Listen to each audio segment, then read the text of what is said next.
Hi, everyone. My name is Faiz Mitha, and I'm part of the Aga Khan Youth and Sports Board. And welcome to the latest edition of the speaker series on thought leadership, focusing on aging gracefully. We are very, very fortunate to have Lynda Gratton joining us, who is the award-winning author of the book 100-Year Life. Lynda is a professor of management practice at the London Business School and a founder of the advisory practice HSM. She's an award-winning author of The Future of Work and the Role of Corporation. Her 10 books have sold over 1 million copies and have been translated into more than 20 languages. Her latest book, co-authored with Andrew J. Scott, is The New Long Life, a framework for flourishing in a changing world. Global recognition of her work includes the Indian Tata Prize, the American AHRI Prize, and a US Fellow of NAHR. She has also received the LBS Best Teacher Award. Lynda has served on Prime Minister Abe's Council for Designing a 100-Year Life Society and is a member of the Council of the World Economic Forum. Lynda has also chaired the WEF Council on Leadership and is currently a member of the International Advisory Board of Equinor. Lynda, thank you so much for joining us, and we really appreciate you giving us this time today. My pleasure. So, as I mentioned, we're sort of talking through with you the concepts and the principles of your book, The 100-Year Life, and how that sort of has come about, and how we as a community almost engage quite closely with it, given the changing dynamics of it. What were the key kind of inspirations for this book, and how did it come about? Well, thanks for the question. So I basically study the future, particularly the future of work. In fact, you mentioned earlier, I've written a number of books, and those have mostly been about work. So I've looked at technological trends, how work is shaped by technology. I've looked at how work is shaped by society, the fact that more women are working, our family structures are changing. But when Andrew and I, who's an economist, by the way, got together to talk about the future, we both said, there's a huge demographic story here that hasn't really been told. And so we asked ourselves a really simple question, which was, what happens when everybody lives to 100? And that actually got us going. We spent 3 years working on that simple question, what happens when everyone lives to 100? Yeah. And we wrote the 100-Year Life, and we loved that. It was a very successful book. It created a lot of conversation and buzz. And so we followed that up just recently with A New Long Life, which sort of takes a sort of broader perspective. But basically, the reason we got into it is with a simple point that most of us are going to live longer. And when you live longer, it's not simply that you have a little bit stuck at the end of your life. It actually affects the whole of life, from, my grandchildren who are aged 2 right up to my own kids who are in their 30s. So yeah. That was really, and indeed my MBA students at London Business School. Okay, brilliant. And I guess you've touched on this a little bit, but the principles which underpin the book and what the message is that we're trying to kind of get people to start thinking about, more so than, I guess, give them an edict around what that is. If you could give us some color around those principles. Yeah, sure. Well, I mean, the book, the new book, The New Long Life, is really the framework for flourishing. Is really based on 3 simple principles. The first is about how you narrate your own life story. What is it? What's the story you tell about yourself, to yourself and others? And actually, the interesting point about that story is that, we're living longer, we're living more healthily. And so at every age, we have to sort of reinvent who we are. So that narrative really becomes a narrative of reinvention and possibilities. The second is really about exploring and learning. I'm very interested in the impact of technology on our lives and on work. And it's very obvious that the sort of skills we have at the beginning of our life, when, for example, I teach my students at London Business School, are not going to be the same ones that take you right through life. So, learning and exploring becomes a lifelong activity, not just something you do at the beginning. But also, as we've seen in COVID, the third principle is really about how we relate to each other, how we relate within our families. But also, Andrew and I talked a great deal about how do we relate to other generations. we're both very against generational stereotypes, by the way, like Gen Y, Gen X, and so on. Maybe we'll come to that later. Yeah. And also how to relate in our communities. So this notion of narrate, explore, relate sits at the very heart of what we feel you have to do to flourish. Brilliant, amazing. I think one of the key messages, and I guess the thought processes that all of us have around aging and getting older is how to support yourself in that time when you're no longer productive, and the stages of life that you go through to get there. And the focus is very much always on sort of the financial element of that. One of the really interesting things your book covered was the intangible asset sort of model, and the asset model more generally around ensuring that you have adequate coverage across all of those elements or themes. Can you give us some more sort of insight into the thought process or the thinking behind that? Well, I mean, the marvelous thing about an economist and a psychologist working together is the economist obviously is going to look at the financial aspects. And I, as a psychologist, are going to look at some of the emotional aspects. And what we realized is that when your life gets longer and you age gracefully, what that means more than anything is you move from a 3-stage life, full-time education, full-time work, full-time retirement, to what we called a multi-stage life, where you move in and out of all of those bits right the way through your life. And clearly, money plays a really important role in that. And of course, COVID-19 has really emphasized how important it is for any of us to have some sort of financial resilience. And part of what we said in the books, particularly the 100-Year Life, was you really need to be planning, as I am doing, to work into your 70s. The idea that you'll be able to retire at 60, sorry about saying that to you now, but you did read the book, so you did already know that. That's not going to be a possibility. So there is and so once you say, well, I need to be productive right into my 70s, then it changes your intangible assets. And part of your intangible assets, obviously, are health. People often ask me, I don't know if you were going to ask this question, what did you, Lynda, do differently, as when you wrote the book? And without a doubt, the biggest difference it made to me was on my asset of health. If you could see me now, you'd see I'm strong, I run, I've lost weight.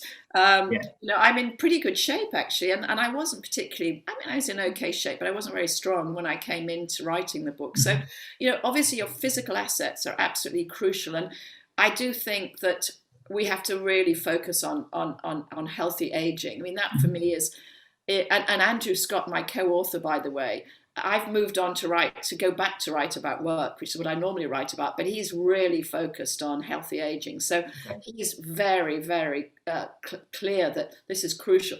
But it's not just that. It's, as I said earlier, another intangible assets is, what have I got in terms of my skills? And also, my relationships. The fascinating thing is there's been very few longitudinal studies of our lives, but those that follow people through their life all say the same thing, which is it's not fun being poor. So nobody will say, oh, it's great, don't bother earning any money, you'll have a marvelous life. That's not the case, because it doesn't bring you choices and options. But beyond a certain amount, actually what really makes the asset that really makes a difference to our lives is friendships, family, community. And actually that's something we picked up even more strongly in our new book.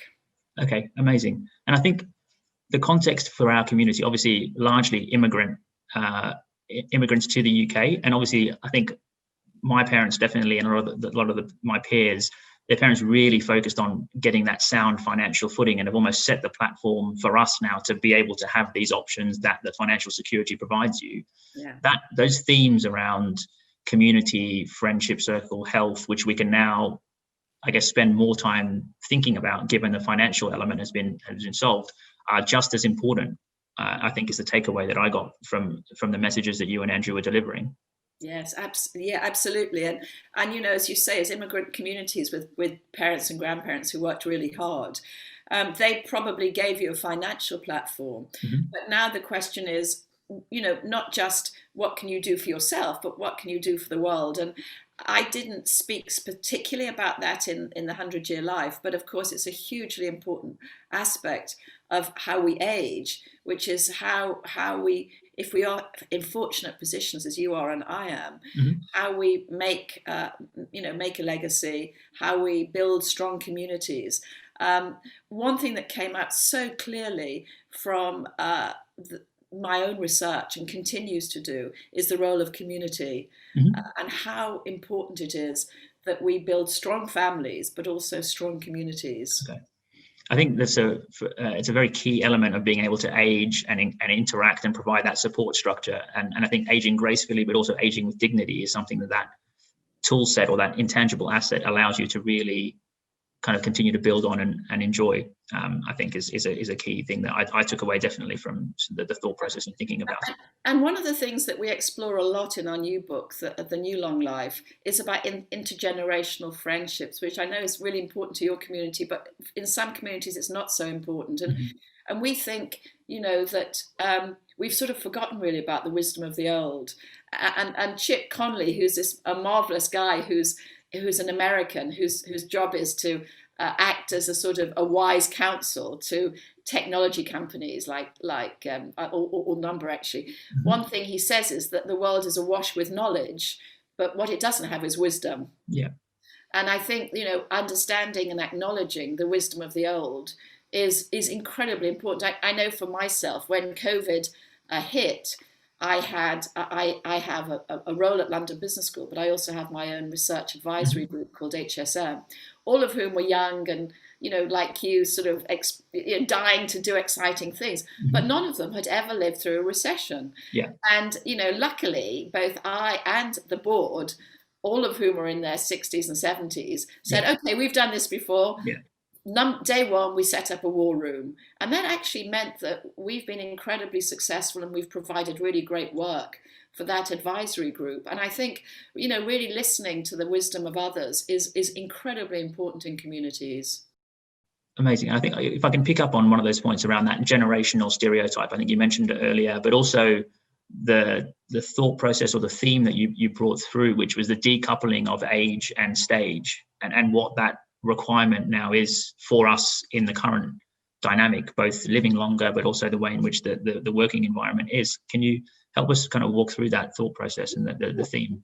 I mean, I think, we've been thinking about our lives, we're very focused on our age, our chronological age. So if you said to me, how old are you? I would say I'm 65 years old. But that doesn't really mean anything, because it's not just chronological age. It's also how I feel about myself. It's about the health of my body.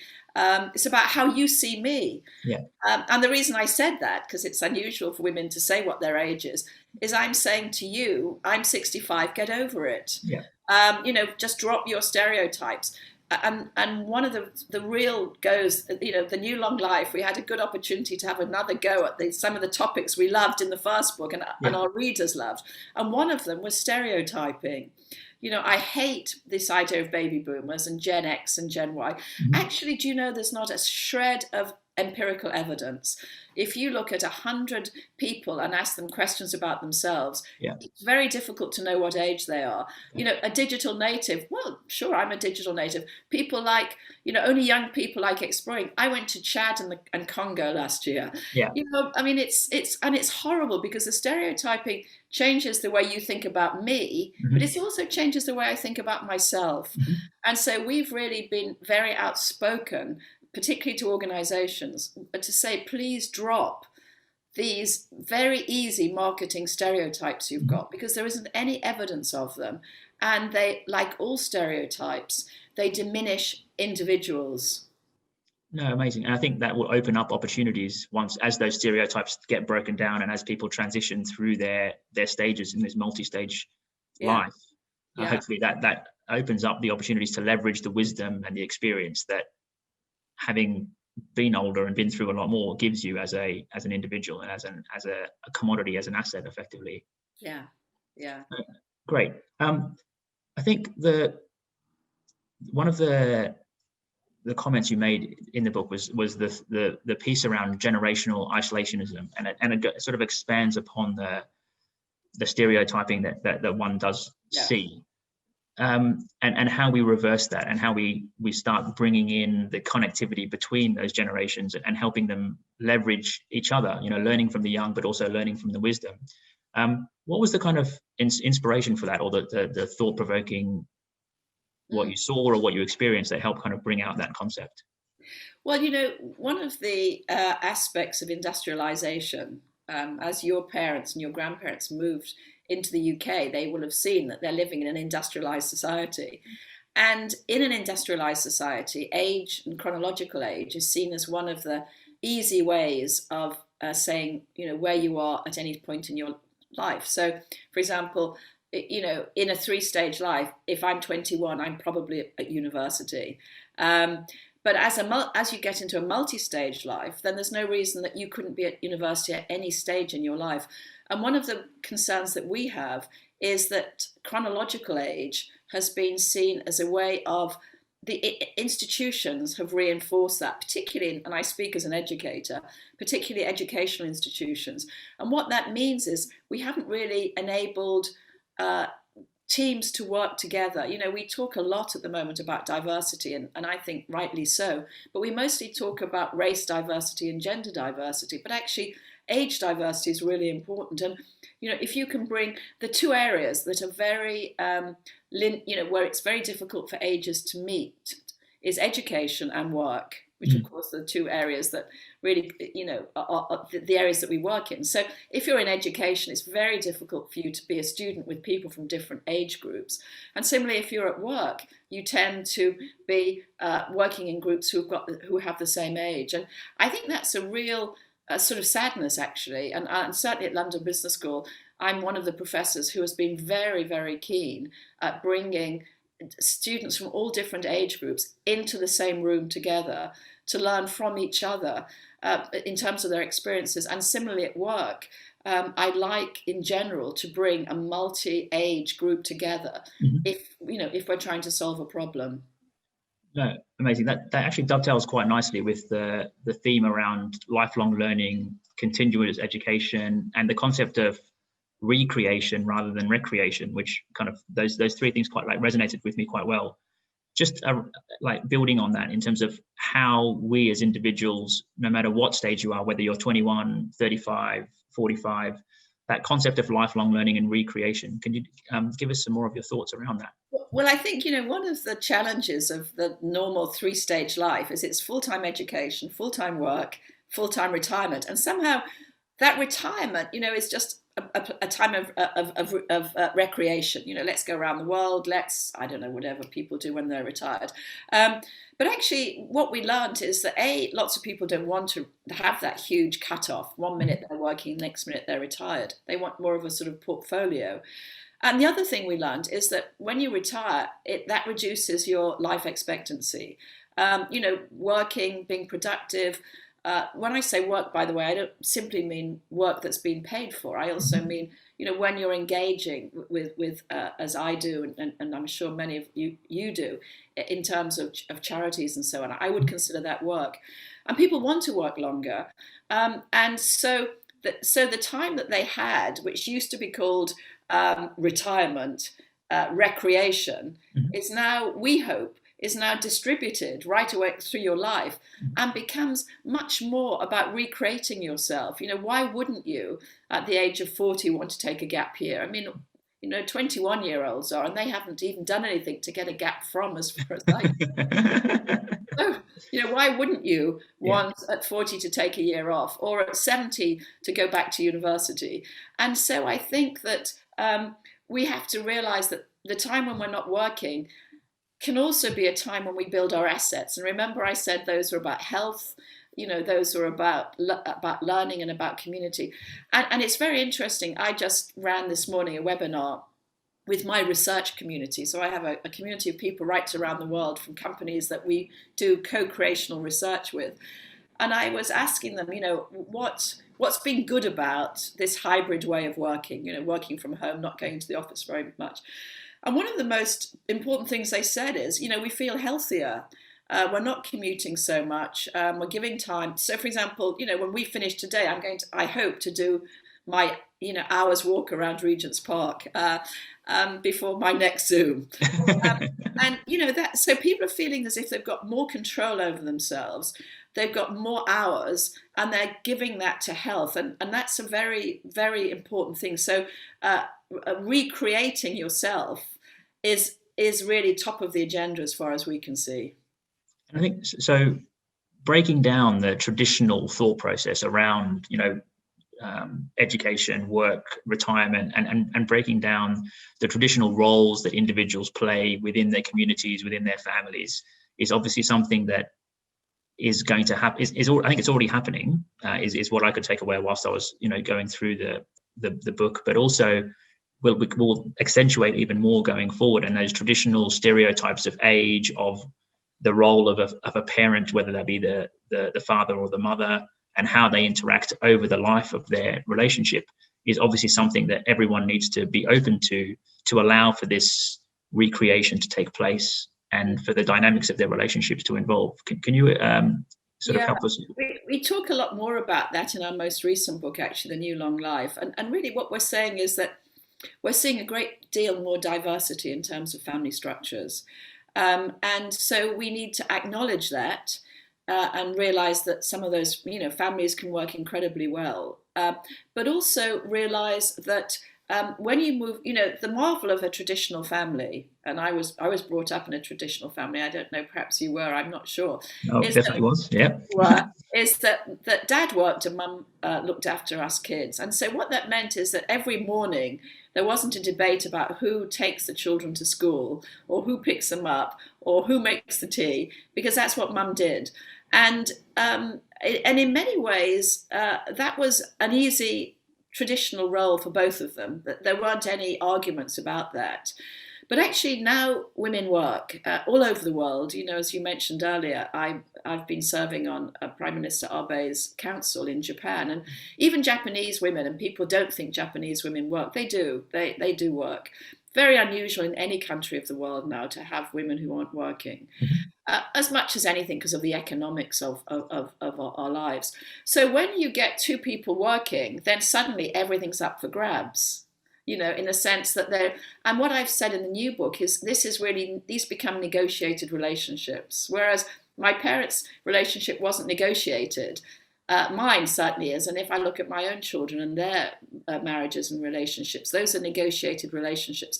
Actually, the truth is those can work really well, but they need a great deal more intentionality and they need a great deal more skill. My parents didn't have books in the library about how do you manage a relationship, because they didn't have to. But if you look at your library or my library, there's a whole bunch, about how do you make a marriage work, or I have a second marriage, so how do you work with stepchildren, or all of this sort of thing. So it's become much more intentionality. It requires more skill. It requires more thought. And so I feel positive about families, actually. I do think that the diversity of families that we're seeing provides more opportunity, for people to build the lives they want. Some of my male gay friends, for example, who've been able to adopt children, that's been a wonderful thing for them and a wonderful thing for their kids. So I think diversity is great. Families are wonderful, and any structure that supports good parenting, gets the thumbs up for me. Whatever it is, I have no interest really in what it is, but if it works for children, then that's going to be really important. Because I think what sort of happened with work and the industrialization of work is somehow we forgot that people had families. And of course, the marvelous thing about Zoom is that everybody sees their families. I talk to senior executives and their children are sitting on their knee and they want to know who you are. And you talk to CEOs and they're sitting, with their kids running around. Suddenly, you're not this individual. You're actually just part of somebody's family. You're somebody's dad. You're somebody's husband. You're somebody's wife. And I really like that. I've felt from the beginning of my research really that we've separated family and work far too much. So I appreciate that we have more of an opportunity now to build a way of living that's more reflective of what we want. And obviously COVID is the big thing on all of our minds at the moment. And it's been interesting. I work in the corporate world, and it's been very interesting to see how that has changed exactly the way you just articulated, the way in which you see senior managers within your organization, other individuals within your organization. How do you think this current, pandemic has it accelerated our journey towards a more flexible, all-encompassing life, or is it going to compromise that at all? What's your kind of take on it? Well, first thing to say is I've been watching this from the very beginning, and I've done a series of webinars. In fact, I did one just this morning. And I've written a series of columns. I have a column at MIT in Boston, which I've written. So if you'd like to send my email to just Sure. drop me a note. Yeah. I will send you the whole list of stuff that I've been doing. So I've been very engaged with it from the very beginning. And as I'm also a member of the World Economic Forum Council on this. So I've kept a diary. This is now Volume 5. That's the World Economic Forum, Volume 5 of the Pandemic Diary. And it's been a narrative that's continuing. A couple of takeaways from me. One is we won't return to how we worked. Nobody wants to do that. Only 10%. We survey people. Only 10% of people want to get back to where they were. People have been surprised at how amazing the Zoom has held up. My advisory business has, for example, put together 100,000 people on our Jam platform to talk to each other, and the moderator. I mean, it's the technology is incredible, and everyone sort of love that. Yeah, they've learned they can work from home. They've sort of missed the office. So first thing is we're not going to get back to where we are. Second point is do not. This is what I would say. This is what I say to leaders at the moment: is don't make any decisions yet about the future. We're in a period of deep experimentation. Mm-hmm. I don't think people's experiences now are going to necessarily be how they'll feel in 6 months' time. So that's the second. The third is we're moving into a massive recession, huge problems with youth unemployment, big reskilling agenda, and corporations and individuals of wealth need to step up and help on that reskilling and upskilling agenda. Inequality has grown during the pandemic in every way. Some frontline workers, for example, my son works in A&E as a doctor. He's on the front line all the time. He's very much exposed. I'm not. I'm sheltering. You see that with the person who delivered our groceries this morning. So people have completely different experiences. And it's really shown some of the terrible inequalities in our society. Yeah. And I think we were just talking yesterday to the World Economic Forum group committee who looks at this, who have very, very senior people, a couple of ministers actually from across the world, and they're all very worried about inequality. I think that's something that we've obviously seen and observed, but it obviously becomes a lot more acute in scenarios like this, and it really bears its teeth, I guess, in terms of what we can do as a community and as individuals in terms of trying to help with that, where you are in a fortunate position to do so. Yeah. I think everything I'm saying to all of my powerful, CEOs or powerful benefactors, this is your time to reach out now. We really need to support others who aren't as fortunate as we are, but particularly help people upskill. When you get a major recession, the first thing companies do is lay off. Now, we're not noticing that so much because of government intervention, but that's going to stop pretty quickly. Mm-hmm. And the second thing you notice is automation. Companies start replacing people with with AI, with bots, with chatbots, and so on and so forth. And that means that those people who are still in work have to move their skill base to be more digital. And that's something, for example, that Microsoft has really done well to support millions of people to make those transitions. But more companies need to step up on that. I think that's a really interesting point. And I think it spans I guess stages, if I may call it that, and rather than refer to it as age. But how do you see, if we almost might step through this, if I may, in a 3-part sort of format, how do you see this impacting new graduates or people entering the workforce now? Secondly, those that may be impacted from a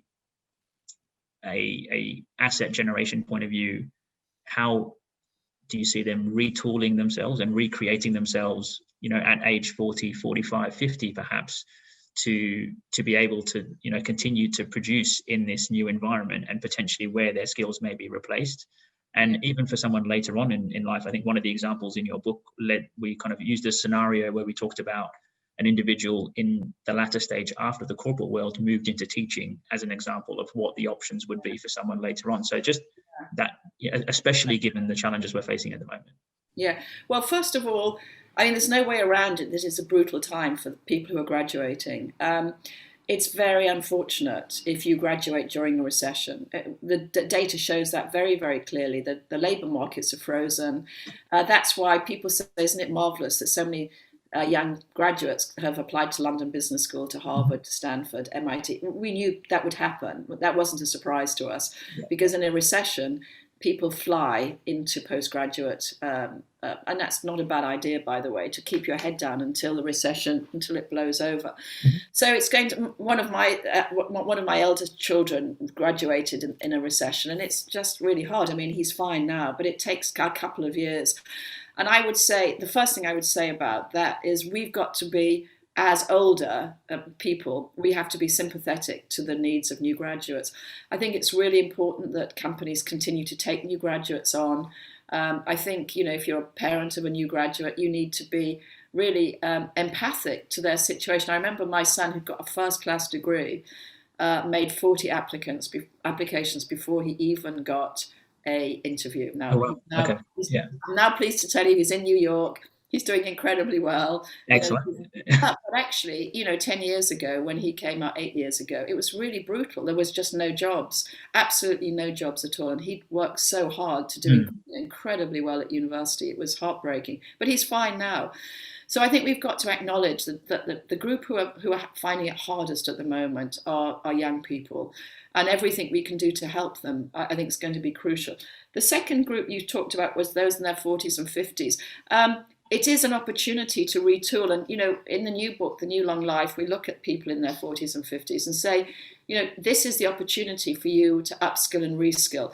One thing we've learned about transitions is not to leave it too late. If you leave making a transition too late, then your options and choices are reduced because you haven't prepared for them.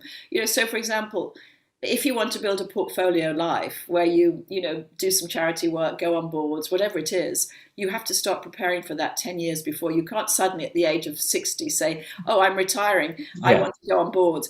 And so, from 40 on, you're sort of preparing then for the rest of your life. And that means really focusing on health if you haven't already, making sure you're healthy. That's the first thing, really. And secondly, asking yourself, what skills do I need for the next stage of my life? And more importantly, what networks do I need? Because one of the things we've learned about transitions is that what helps you through transitions is the networks that you've got. And just a word of warning on that, we tend to spend a lot of time with people who are just like us. That's not particularly good for career transitions because everybody knows you as who you are. Yeah.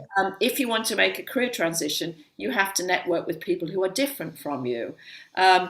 And one of the career transitions that you could make in your 40s, that I certainly made in my 40s, is to start your own business. I'm sure lots of you come from families that started their own businesses years ago. Yeah.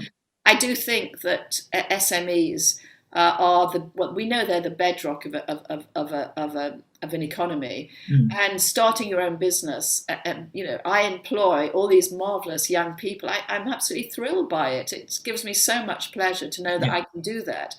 So building small businesses, I think, is really crucial, and 40 is a good time to do that. In fact, we know people who start businesses in their 40s and 50s tend to be much more successful than those who start them early.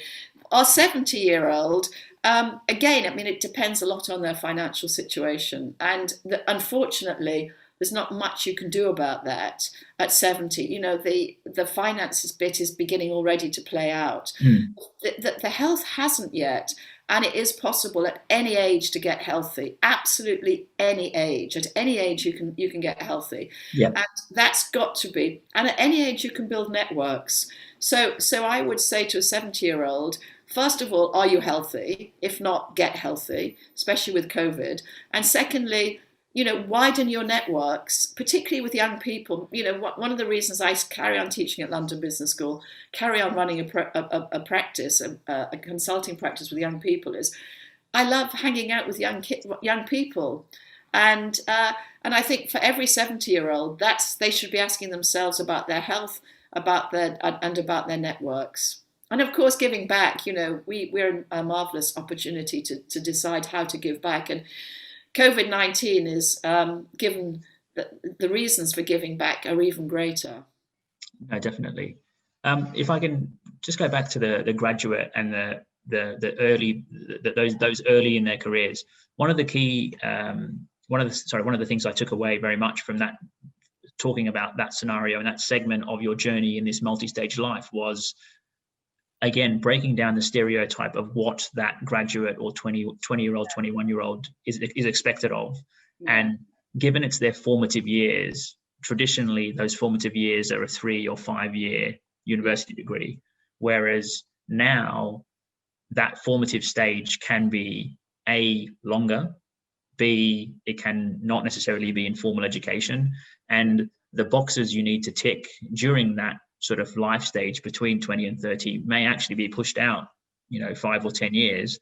And given the way in which our multi-stage lives are panning out and what the community itself or the world itself looks like, means that time you take to tick those boxes is probably better for you as an individual in terms of taking the time to make those decisions.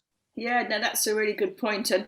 And we explore that a great deal more in the New Long Life, actually, really. We actually show really carefully, and I use this as a way of teaching my MBA students at London Business School. Mm-hmm. We show the idea that at any point in time, and this is a psychological concept, you have multiple possible selves. We think that we've only got one self ahead of us. In fact, we've got multiple selves. And the more that you explore what those possible selves could be, the more likely you are to be able to, become the person you want. And very often, particularly those people from highly traditional families, my books sell very well in Japan. And so I've written specifically for the Japanese, for the Japanese. And you'll see in the book there are a whole set of Japanese characters who are very, and this is true for any young Japanese person at the moment, they're very pulled back by tradition. Families are very traditional. Their fathers definitely want them to go into their bank or the civil service. And so for them to be entrepreneurial is very hard, which is why you get a very low level of entrepreneurship in Japanese society. And one of the things we say in the book is, get away, travel, find, talk to other people, hang out with entrepreneurs, see what you could do. And so again, at any point in time, what we talk about is you build a platform that gives you a platform to explore other possible selves. So, for example, one of our characters in our new book, The New Long Life, he's Japanese. He's a young Japanese graduate. His father says, you've got to go into the bank. Please, and he goes to Paris. And by doing so, he's already built one platform because he's learned another language. Mm-hmm. So that's going to help him right the way through his life. He also he's passionate about food, so he starts working in a Parisian restaurant. And that means he learns more about food, and that means that when he comes back to Japan, one of his possible selves is opening a French import company. You can see, now if he'd stayed in the bank, he wouldn't have had any of those opportunities. So now that's not to say that he couldn't start again, and we're not saying there's only one point at which you can explore your possible selves. You can explore them at any point in your life, but thinking about what could I be, that's a very important question at every stage. No, and I think that flexibility and having that open book, so to speak, as you make those decisions and taking your time to make those decisions was a very kind of something that again resonated with me quite a lot. One of the things we've said, particularly to your age group, is look, it used to be that it was full-time education, full-time work, full-time retirement. Why not take some of that retirement stage and reassign it? So spend time with your kid, because let's face it, nobody's having very large families. Yeah. And the period of having a child at home is extremely tight and extremely small. Yeah. So why don't you do things now rather than saying, oh, I can't travel until I'm older, or I can't take time. Do it now. And I hope that one of the of all the awful things about COVID, as you said earlier, one of the good things is it has broken traditional working practices. Yeah. And that actually is going to have a very profound impact on how we think about our own lives. No, amazing. I think this probably the final piece, or the final little question that we wanted to put forward to you is, as we look forward now, and this is quite a broad question because there could be various age groups that we're looking at, but as we sort of plan for 2040 and beyond, and knowing that the empirical evidence is that we're going to live to 100, what are the kind of, 2 or 3 key points that you think what people should be thinking about in terms of planning for, whether that be financial, the intangibles, just as kind of key takeaways for us to really focus on? Well, the first thing is it's incredibly difficult to predict ahead. I after the pandemic, our new book, The New Long Life, came out in May, and so both Andrew and I immediately went to the back of the book to see if we'd mentioned to look in P for pandemic. We hadn't. Yeah. So it's very difficult to predict the future. I think what the pandemic has shown us is the importance of resilience. At every stage in your life, you do need to have built a platform of resilience. Those people who didn't have savings, who had ill health, who didn't have friends, suffered horribly during COVID. And those are things that all of us can build. We can all save some of our money. We can all make sure we're healthy, and we can all make sure we've got friendships. And I think that's really, really what's come back home to me is about resilience. The other thing that I would say that we absolutely know about is that there will be a massive energy transition, which will affect all of us, and will have a huge impact on our climate. And we know that there'll be a huge technology transition. So we are living at a time of extraordinary business model transitions, and that means that we've got to understand that the skills that we've got now might not, and the way that we live now might not work for us in the future. One of the points that I think is always an interesting question is, what do you think you're doing now that in 10 years' time, when you look back, you'll think, God, what was I thinking? And actually, that's hard to predict. But for example, 10 years ago, if you'd walked outside, there'd be people smoking in the restaurant. And now you'd be really shocked by that. 10 years ago, people talked about women in a way which you would now find shocking. So, there are, society does change. And we've got to be aware of those changes. And as we age, it's even more important that we keep up with the changes in society and what's considered reasonable and what's not reasonable. So I think that even without COVID, we had some extraordinary years ahead of us. For me, my particular interest is in that energy transition, because I think it will change the way that businesses work. It will change the way that we live. We haven't yet seen that yet, but we will see it emerging. And that's going to be overlaid on our own personal lives and the lives of our family and the lives of our kids. No, brilliant. That was really insightful, Lynda. Thank you very much. I just wanted to, again, reiterate our thanks on behalf of the National Council of the Ismaili community. But we really appreciate you taking the time out of your obviously busy day and just sharing some of your thoughts and insights. So thank you. Lovely to see you. Thanks very much, Lynda. Bye.